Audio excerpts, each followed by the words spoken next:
सोमवार व्रत की कथा। एक समय श्री महादेव पार्वती के साथ भ्रमण करते हुए मृत्युलोक में अमरावती नगरी में आ गए।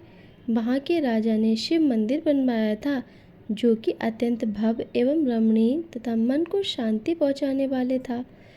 भ्रमण करते समय शिव पार्वती भी वहाँ ठहर गए। पार्वती ने कहा, हे नाथ, आओ आज इसी स्थान पर चौसर पासे खेलें। खेल प्रारंभ हुआ। शिवजी कहने लगे, मैं जीतूंगा। इस प्रकार उनकी आपस में वार्तालाप होने लगी। उसी समय पुजारी जी पूजा करने आए। पार्वती ने पूछा, पुजारी जी बताइए, जीत किसकी होगी? पुजारी बोला, इस खेल में महादेव जी के समान कोई दूसरा पारंगत नहीं हो सकता, इसलिए महादेव जी ही यह बाजी जीतेंगे। परंतु हुआ उल्टा, जीत पार्वती जी गई। अतः पार्वती ने पुजारी को कोढ़ी होने का श्राप दे दिया, किंतु कि तूने मिथ्या भाषण किया है। अब तो पुजारी कोढ़ी हो गया। शिव पार्वती जी दोनों वापस चले गए। कुछ समय पश्चात अप्सराएं पूजा करने आईं। अप्सराओं ने पुजारी के उसके कोढ़ी होने का कारण पूछा। पुजारी जी ने सब बता दिया। अप्सराएं कहने लगीं, पुजारी जी आप 16 सोमवार का व्रत करें तो शिवजी प्रसन्न होकर आपका संकट दूर करेंगे। पुजारी जी ने अप्सराओं से व्रत की विधि पूछी। अप्सराओं ने व्रत करने की विधि और उद्यापन करने की संपूर्ण विधि बता दी। पुजारी जी ने विधि पूर्वक श्रद्धा भाव से व्रत किया और अंत में व्रत का उद्यापन भी किया। व्रत के प्रभाव से पुजारी जी रोग मुक्त हो गए।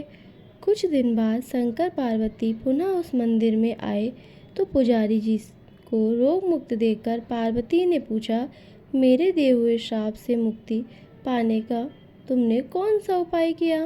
पुजारी जी ने कहा, हे माता, अप्सराओं द्वारा बताए गए 16 सोमवार के व्रत करने से मेरा यह कष्ट दूर हुआ है। पार्वती ने भी 16 सोमवार का व्रत किया, जिससे उनके रूठे हुए कार्तिकी जी भी अपनी माता से प्रसन्न होकर आज्ञाकारी हो गए। कार्तिकेय जी ने पूछा, हे माता, क्या कारण है कि मेरा मन सदा आपके चरणों में लगा रहता है? पार्वती ने कार्तिकेय को 16 सोमवार के व्रत का महत्व तथा विधि बताई।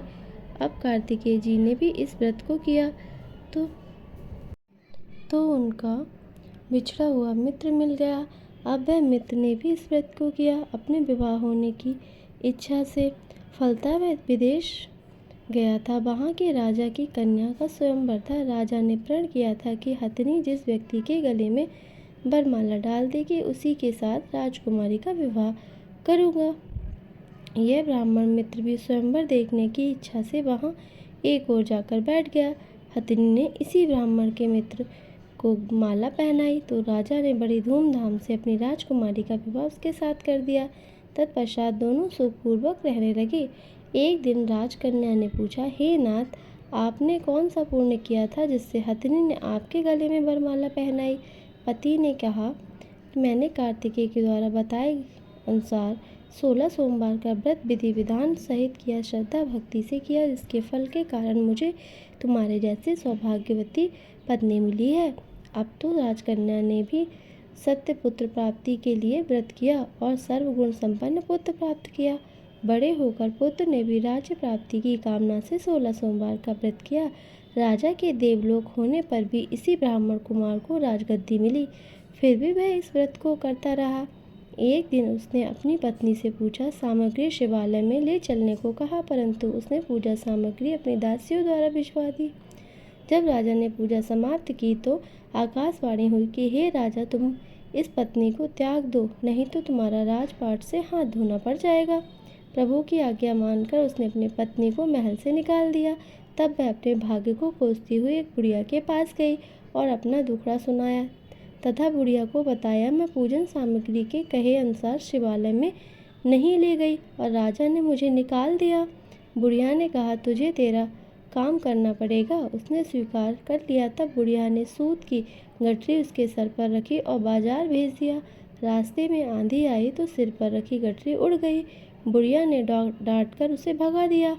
अब रानी बुढ़िया के यहाँ से चलते चलते एक आश्रम में पहुंची। गोसाई जी उसे देखते ही समझ गए कि यह उच्च घराने की अबला विपत्ति की मारी है। वे उसे धैर्य बंधाते हुए बोले, बेटी तुम मेरे आश्रम में रह, किसी प्रकार की चिंता मत कर। रानी आश्रम में रहने लगी, परंतु जिस वस्तु की हाथ लगाती वह वस्तु खराब हो जाती। यह देख गोसाई ने पूछा, बेटी किस देव के अपराध से ऐसा हुआ है? रानी ने बताया कि मैंने अपने पति की आज्ञा का उल्लंघन किया और शिवालय में पूजन के लिए नहीं गई। इससे मुझे घोर कष्ट उठाने पड़े हैं। गोसाई जी ने शिव जी से उसके कुलक्षेप के लिए प्रार्थना की और कहा, बेटी तुम 16 सोमवार का व्रत विधि के अनुसार करो। तब रानी ने विधिपूर्वक व्रत किया। व्रत के प्रभाव से राजा को रानी की याद आई और दूतों को उसकी खोज में भेज दिया। आश्रम में रानी को देख दूतों ने राजा को बताया। तब राजा ने वहां जाकर गोसाई से कहा, हे महाराज, मेरी पत्नी है, मैंने इसका परित्याग कर दिया था, कृपया मेरे साथ जाने की आज्ञा दें। शिव जी की कृपा से प्रतिवर्ष 16 सोमवार का व्रत करते हुए आनंद से रहने लगे। अंत में शिवलोक को प्राप्त हुए। कथा सुनने और के पश्चात शिव जी की आरती करें।